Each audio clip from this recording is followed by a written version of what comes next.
Halo guys, sekarang kita lagi di Medan. Ini posisi sekarang lagi di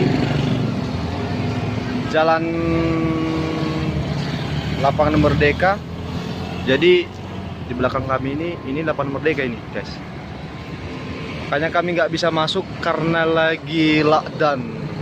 Ya, ini kawanku, si Niko, Om Sona.